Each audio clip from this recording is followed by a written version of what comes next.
3h33. A gente vai voltar a falar de violência de adolescentes e de ambiente digital nesse estúdio CBN. Porque sim, né? Acho que sim, né? Todos concordamos que precisamos falar sobre isso mais e mais e mais e cada vez mais. Bom, hoje temos o prazer de receber por aqui a educadora, pesquisadora e escritora, autora dos livros Desafios da Adolescência na Contemporaneidade, As Dores da Adolescência, ambas publicações da editora Sumos, Carolina Delboni. Carol, bem-vinda. Obrigada. Boa tarde, Tati. Boa tarde, Boa Fernando e tarde. ouvintes. Bom, vou partir de um dos últimos textos que você escreveu. Carol também é colunista do Estadão, cujo título é Uma Sociedade Violenta Forma Adolescentes Violentos. O que pode soar elementar, né? Mas não é inevitável, porque aí parece que, é assim. Não é. Não é algo sobre o que a gente não possa agir. E eu quero começar te fazendo uma pergunta bem ampla, Carol, que é: de que violência social você está falando? E de que modo ela pode ser, como acredito que seja, amplificada pela lógica digital? Ótimo. Acho boa pergunta, que é importante a gente entender exatamente que violência é essa, né? Não necessariamente a gente está falando de uma violência que se expressa no físico, né? Então, num soco, numa briga física, numa agressão física. Ela está presente na nossa sociedade de muitas maneiras. E eu cheguei a dar o exemplo, e eu sigo aqui dando o exemplo do BBB, por exemplo, né? Do Big Brother. Recentemente, acho que tem umas 2 semanas, uma das participantes, ela estava num momento dando uma volta ali na mesa e o papo estava rolando e ela chegou a comentar: Nossa, que papo morno. Se eu fosse uma espectadora e estivesse assistindo esse programa nesse momento, eu mudaria de canal. Por quê? Porque se espera de um programa como o BBB, por exemplo, conflito, briga, confusão, discussão, xingamento. Isso é violência também, né? Na maneira de se relacionar com o outro. A gente não se relaciona dessa forma normalmente com pessoas que a gente gosta ou que a gente tem muito próximo. Então, por que eu trago isso como exemplo? Porque esse é um grande programa de audiência nacional. E se tem uma audiência nacional enorme, é porque existe uma representatividade na nossa sociedade, e isso ensina tanto crianças, quanto adolescentes, quanto a população de maneira geral, né? O que a gente está ensinando, de certa forma? E estou citando isso como um exemplo, tem outros exemplos. Que quando não tem confusão, quando não tem briga, quando não tem grito, não tem engajamento, não tem espectador, Não não tem tem graça. visualização, não tem graça, exatamente. Então, a gente está colocando a violência no lugar do entretenimento, e isso passa perfeitamente pela adolescência, né? E é um problema enorme, social.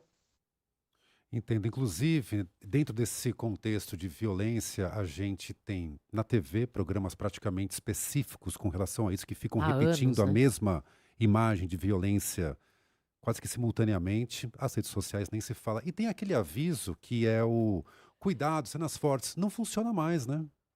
Não, não, porque se tornou corriqueiro, né? Então, uma coisa que antes era para alertar e que estava ali para, né, de vez em quando, ou esporadicamente, talvez você caísse naquela imagem, ela é corriqueira, ela é cotidiana.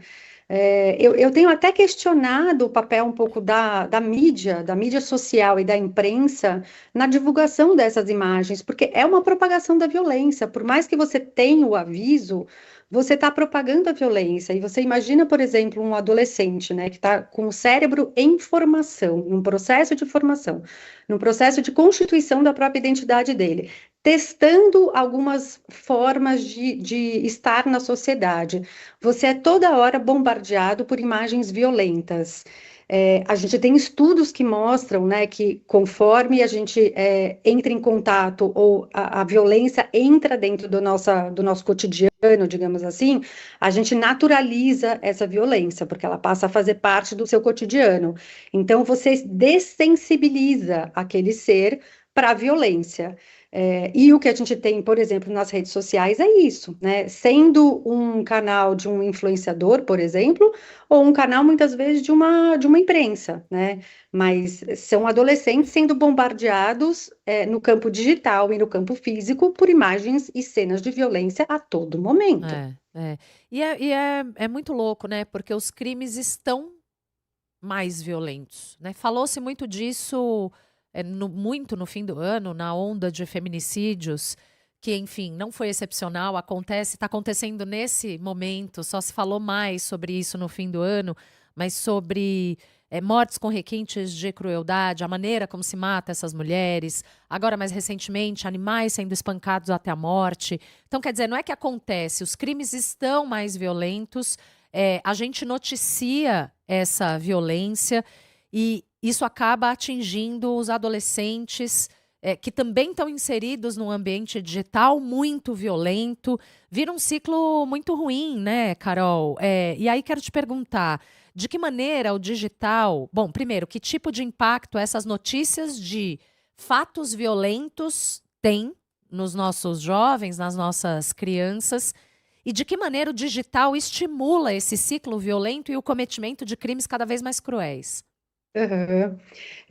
O ambiente como um todo, ele amplifica, né? Então, ele amplifica essa violência, ele amplifica a possibilidade de praticar a violência, e ele acaba fazendo algo que a gente não tem no ambiente físico, que é recompensar a violência, né? Então, Hum, aquele adolescente, ele acaba, quando ele entra em conflito, ou quando ele se envolve numa violência através do ambiente digital, ele é recompensado por aquilo, e de várias maneiras, né?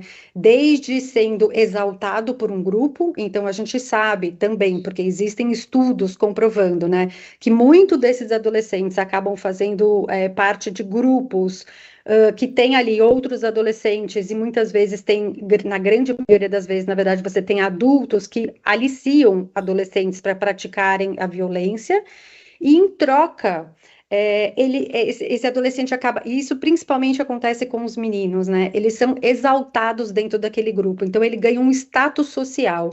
E a gente sabe que na adolescência, uma das maiores procuras do adolescente é pertencer a um grupo e é sim. ganhar status social dentro daquele grupo. Então, o objetivo do adolescente acaba sendo esse, né? E muito pelo impulso do grupo, não só isso, tem várias questões. A gente está falando de uma questão que é muito complexa e multifatorial, né? Mas ele pratica a violência. E as consequências dela, tanto da prática quanto da exposição, a gente tem consequências, óbvio, que afetam a saúde mental, né? Então, tem muitos adolescentes que acabam entrando em depressão. O ato da automutilação é algo que tem aparecido cada vez mais como decorrência dessa exposição excessiva à violência ou a práticas da violência ou a submissão da violência, né? Uma outra questão que a gente vê também são adolescentes com baixa autoestima, porque estão sempre se sentindo fora de um ambiente, deslocados de um ambiente, então tem uma defasagem nessa construção da autoestima. E tem algo que é maior, que a gente acaba muitas vezes não enxergando, que é uma descrença no futuro, uma descrença na vida, né? Tem alguns estudos já da psiquiatria da USP que associam o aumento do índice de suicídios e automutilação na adolescência por conta da baixa crença no futuro, né? Então, a vida, ela é como se ela estivesse sendo desvalorizada, e porque se pratica muito a violência contra a própria vida. Então, tem Vira banal, vira algo banal. Exatamente, perfeito, melhor palavra, tem uma banalização da vida. Então, essa descrença é uma outra consequência que é bem séria, né? Sim, Sim, sim, super. sim. Agora, Carol, nós vemos frequentemente a punição por causa do cometimento de um ato de violência. Por exemplo, um aluno brigou na sala de aula, aí suspende o aluno. Eu já vi assim, tira a quadra do aluno. Em alguns casos, ele faz uma atividade ali supostamente que o faria pensar na ação que fez. Como é que você vê a punição? Funciona nesses casos? Ah, eu adoro essa pergunta, Fernanda. Ela é controversa, né? Assim, Hum, eu não gosto da palavra nem punição e nem culpa, tá? São palavras que estão ligadas religião católica, digamos assim, né? O cristianismo lá atrás. Então, eu gosto da palavra de responsabilidade e consequência. Essas são palavras que são educadoras, né? Então, qual é a responsabilidade do seu ato e qual é a consequência do seu ato, né? Então, a consequência ela tem que estar ligada diretamente ao que foi praticado pelo adolescente. E no ambiente escolar, quem está dentro do ambiente escolar, por exemplo, né, educadores de maneira geral, o ambiente escolar, a gente deveria pressupor que ele é um ambiente educador, por ser uma escola, por princípio, né? Então, muitas vezes, punir não é educativo. A consequência é educativa. Mas eu tenho que pensar nessa consequência, se eu estou falando dentro da escola, dentro do ambiente escolar, entendendo que eu tenho aquele indivíduo e eu tenho um coletivo. E como é que eu trabalho essa questão ou esse contexto com o indivíduo e com o coletivo? Porque senão acaba virando uma repetição, muitas vezes, da própria violência que aquele adolescente cometeu ou que aquele grupo cometeu. E a chave dentro da cabeça deles não vira. E daí é uma ação sem consequência. Sim, sim. Eu tô te ouvindo, Carol, e tô perguntando: cadê os pais dessas crianças? Cadê os pais desses adolescentes?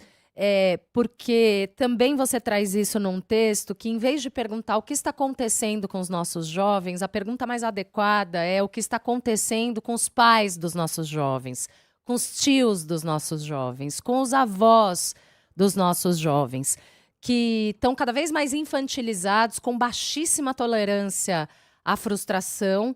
E eu estou agora pensando nos adultos da sala que estão te ouvindo e estão desesperados, falando como é que eu posso agir, o que é que eu posso fazer com isso, como é que a gente deve agir? Porque na hora de dizer que precisa de uma aldeia para criar uma criança, é muito bonito evocar o provérbio africano. Na hora de praticar, tem muita gente que ou não se importa ou não sabe o que fazer. Uhum.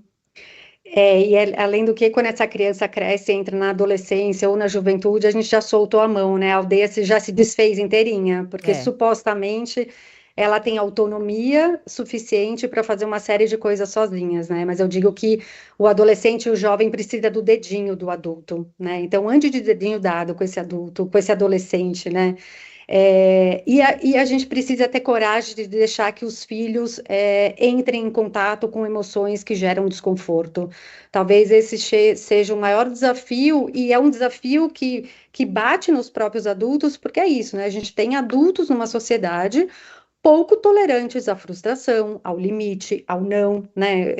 Tem um caso, acho que vocês lembram, o ano passado, no final do ano passado, do pai que invadiu a escola e espancou um professor porque a filha ligou do orelhão dizendo que o professor não tinha deixado ela usar o celular na sala de aula.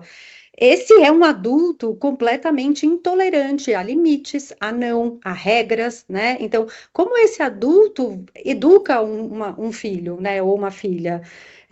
A gente tem um problema social muito grande e eu tenho insistido para a gente olhar nesse lugar, para a gente não fechar diagnósticos muito rápidos, né? Então, assim, o problema são das plataformas, são da rede, são também, não Uhum. só, né?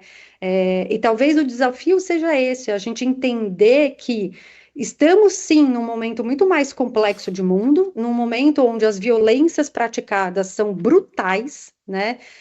Mas eu preciso ter coragem de criar e educar esse filho ou essa filha para o mundo. E isso faz parte deixar sofrer, deixar entrar em contato com emoções que geram desconfortos, porque é isso que garante um amadurecimento emocional da gente, né? E vai garantir relações saudáveis. Não poupar o adolescente de viver, porque viver dói às vezes, né? Exato, viver dói. E que bom que ele pode praticar, ou que bom seria que ele pode praticar isso com o contorno dessa família, ou com o apoio dessa família, ele sabendo que ele pode voltar e contar com alguém da família, né? Mas não com um adulto acobertando tudo que ele faz, muitas vezes fazendo por ele, então não deixando com que ele exercite a própria autonomia, a própria independência, né? E depois a gente tem, de novo, né, aqueles casos que a gente também vê na imprensa de jovens que vão procurar trabalho, fazer entrevista de trabalho e são acompanhados por alguém da família, né? A mãe, o É, pai, enfim, a avó. Eu acho um pouco chocante isso. é. É, Carol, agora, Carol, você falou sobre o adolescente ou a criança precisar do dedinho de um adulto? Até que ponto, pensando em pegar o celular de um adolescente e olhar o que está rolando, até que ponto deve-se ir pensando em qual seria o limite da privacidade desse adolescente? Tá. Essa é a pergunta de US$ 1 milhão, né, Eu Fernando? sempre lembro, sabe do quê? Conversando com o Rossandro Klinge, ele sempre É, fala assim: é muito mais fácil você interferir quando ele é mais novo, porque se você esperar chegar aos 22, você não vai conseguir mais interferir em nada, né? E eu fico pensando o quanto eu pego o celular de uma figura de 15, 16 anos para dar uma olhada com quem ele está falando ou o que ele está falando. mas é isso. Se você não construiu essa relação, você não pega. Simplesmente você não pega. Ou você vai sair no braço, literalmente, com o seu adolescente para arrancar aquele aparelho da mão dele, né? Então, eu digo, de novo, começa na infância. O problema é que a gente tem uma parentalidade hoje em dia que acha que tem controle sobre os próprios filhos, mas a partir do momento que eu dou um tablet ou que eu dou um aparelho de celular, um smartphone na mão de uma criança, mesmo com todos os filtros que tem ali, eu dou na mão dela e ela manipula aquilo, eu estou dando para ela simbolicamente o controle da televisão da nossa geração quando a gente era criança e ficava na sala, né? Eu uso esse exemplo, a gente ficava ali na sala, um adulto vinha, ligava a televisão, colocava no canal que achava que a gente tinha que ver, a gente assistia um tanto ali de desenho, do programa que fosse, esse adulto em algum momento voltava, desligava a televisão e acabou. Hoje, simbolicamente, a gente entrega o controle remoto na mão daquela criança. E você pode falar, ó, é só meia hora, é só 30 minutos. A hora que der os 30 minutos, a criança vai pedir para ficar mais. E a Vai. gente deixa ficar mais. Então, ali já começa uma negociação. Ali a criança já começa a entender que o limite e a regra, ela pode ser reconversada, ela pode ser refeita, ela pode ser burlada.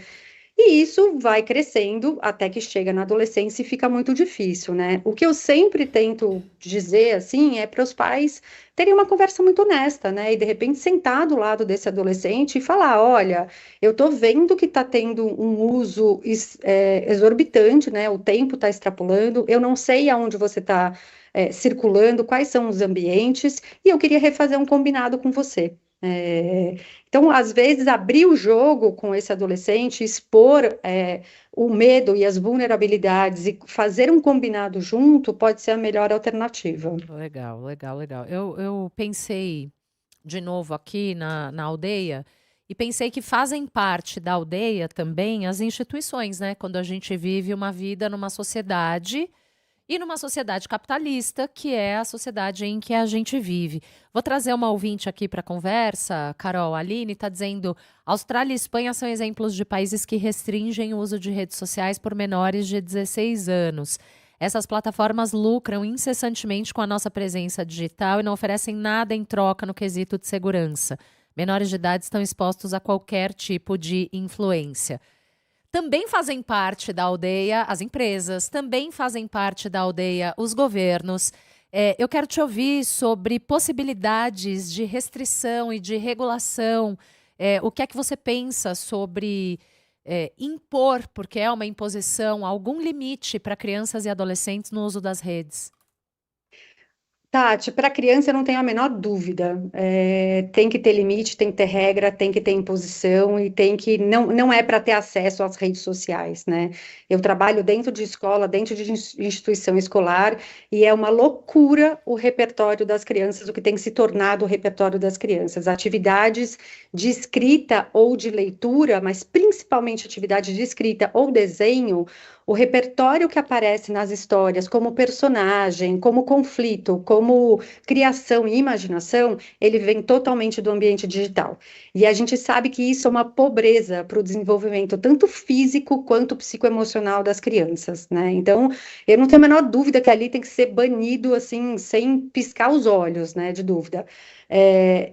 Ali na fase da entrada da adolescência também, porque é uma fase muito vulnerável, é uma fase que o adolescente está numa passagem que mexe muito internamente nele, principalmente com as emoções.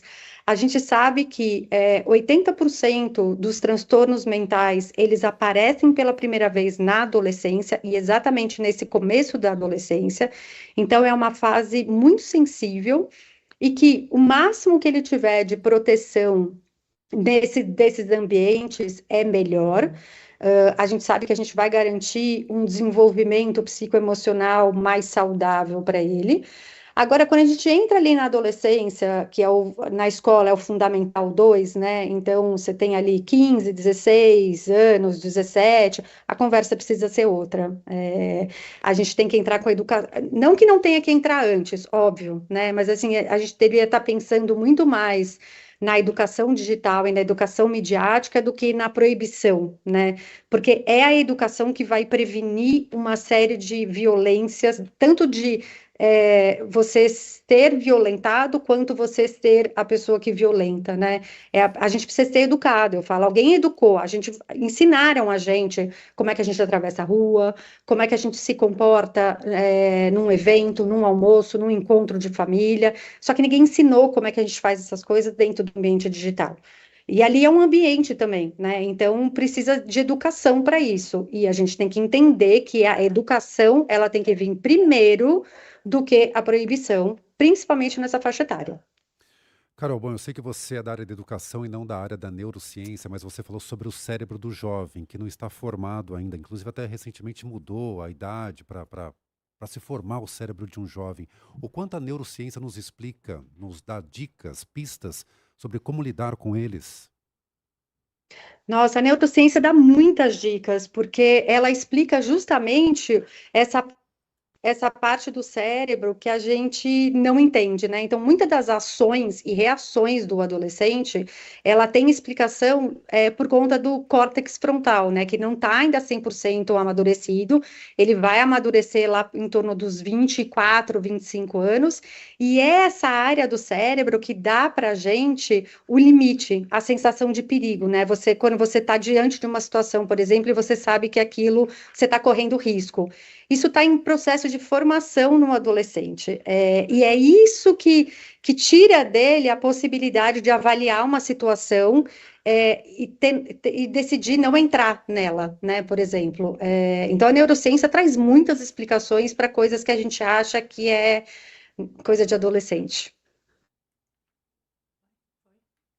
Muito bem. Eu quero agradecer demais Carolina Delboni, educadora, escritora, pesquisadora, autora dos livros Desafios da Adolescência na Contemporaneidade, As Dores da Adolescência, ambos os livros publicados pela editora Sumos.